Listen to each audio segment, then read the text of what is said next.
আমি অত্যন্ত খুশি আলহামদুলিল্লাহ যে মাগরিবের পরে পুরো মাঠ ভরা। এটা কঠিন কাজ, কিন্তু এটা কুমিল্লাতেই সম্ভব। ঠিক না?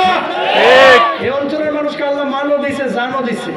যেখানে মালের প্রয়োজন মাল দেয়, যেখানে জানের প্রয়োজন 14 গ্রামের মানুষ সবার আগে দেয়। কথা বলেন ঠিক? পারবেন না ইনশাআল্লাহ নেক্সট ইয়ার কাজগুলো করতে? আল্লাহ কবুল করুক। যে কথা বলছিলাম আমাদের ভালোবাসা হবে কার জন্য? ওয়ারাজুলান তাহাব্বা ফিল্লাহি ইজতামা আলাইহি ওয়া তাফাররাকা। নবী বলেছেন। এরপর আল্লাহর নবী কি বলছেন? ওয়ারাজুলুন তালাবাতহু ইমরাতু যাতি মানসাবিন ওয়া জামালিন ফাকালা ইন্নী আখাফুল্লাহ। জোরে বলেন আল্লাহু আকবার।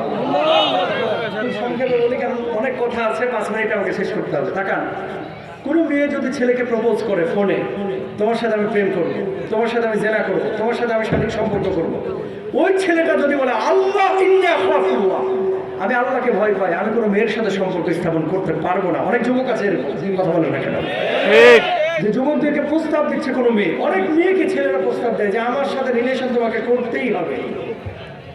আর কিছু ছেঁচড়াও আছে ভাই, রাস্তার ধারে চিপার বোধের খাড়ায় থাকে, আছে না ভাই? জীবনে কোনো মুরব্বী দেখে সালাম দেয় না, বোরকাওয়ালি মেয়ে দেখলে আসসালামু আলাইকুম, 3 দিন সালাম দিয়ে 4th দিন বলে এক্সকিউজ মি, নাম্বারটা একটু পেতে পারি? ঝাঁটা দিয়ে পিঠায়া মাথা থেকে ভূত উঠায় ফেলা হচ্ছে। কথা বলে ঠিক না? বোরকাওয়ালি কোনো মেয়েকে কোনো যুবক সালাম দিবা না, এটা তোমার জন্য জায়েজ নাই, তোমার মাকসাদ খারাপ। নিজের মারা জীবনে সালাম দেয় না, দাদারে দেয় না, দাদিরে দেয় না, চাচিরে দেয় না। সুন্দরী মেয়ে দেখলে সালামের স্পিড বেড়ে যায়। উদ্দেশ্য খারাপ, কথা সত্য, মতলব খারাপ। ঠিক না? তাহলে ভালোবাসার প্রস্তাব যখন আসে, আপনার জবাব হবে কি? ইন্নী আখাফুল্লাহ, আমি আল্লাহকে ভয় পাই, আমি কখনো প্রেম করতে পারবো না ইনশাআল্লাহ। 6 নম্বর আল্লাহ নবী বলছেন ওয়ারাজুলুন যাকারাল্লাহ খালিয়ান ফাফাদাত আইনা। ওই মানুষটা নীরবে নিভৃতে আল্লাহ রাব্বুল আলামিনকে ডাকে, স্মরণ করে, জিকির আজকার করে, চোখ দিয়ে পানি ছেড়ে দিয়ে কান্নাকাটি করে। আল্লাহ রাব্বুল আলামিন ওই মুরব্বীকে, ওই যুবককে, ওই বয়স্ক মানুষটাকে চোখের পানি যখন ছেড়ে দিচ্ছে, চোখের পানি বেয়ে গাল স্পর্শ করার পূর্বে তার জীবনের গুনাহ খাতাগুলো মাফ করে দেন। আর ওই মানুষটাকে আল্লাহ রাব্বুল আলামিন আরশের নিচে বিশেষ ছায়া দিবেন। জোরে বলেন সুবহানাল্লাহ। 7 নম্বর আল্লাহর নবী বলছেন ওয়ারাজুলুন তাসাদদাকা ফাহাত্তা লা তা'লামা শিমালুহু মা তুনফিকু ইয়ামিনুহু। এলাকায় কিছু লোক আছে যারা দান করে 500 টাকা, কিন্তু ঘোষণা করে 30 বার। দিছি না কত সময় 500, দিছি না 20,000, দিছি না 200 বস্তা সিমেন্ট, মানে দিছে মনে করেন 5 বছর আগে, এটা ওয়াজ করে 5.5 বছর। আছে না নাই? আবার একই এলাকায় দেখবেন দান করছে 1.5 লাখ, কোনো আওয়াজ নাই। নবীজি বলছেন ডান হাতে কি দান করলো, বাম হাতে যদি টের না পাই, আল্লাহ রাব্বুল আলামিন ওরে আরশের নিচে বিশেষ ছায়া দিবে। সুবহানাল্লাহ। তাহলে আমরা দান করব গোপনে না প্রকাশ্যে?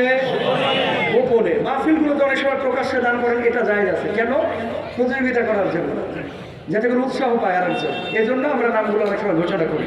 কিন্তু আপনি যখন দান করবেন, অনেক সময় বেটা আমার নাম করলি না কা, আমি 200 বস্তা দিচ্ছি, বেটা যা দেখেলাম। অনেক সময় 5 লাখ দান করছে, এর লেগে মসজিদ কমিটির সভাপতি বানায় দেওয়া হয়। কথা বলেন ঠিক না? এরকম না, যিনি যত বড় আল্লাহওয়ালা নেককার মানুষ, তাকে মসজিদে তত বেশি মূল্যায়ন করবেন। ঠিক না ভাইরা? পারবেন না ইনশাআল্লাহ?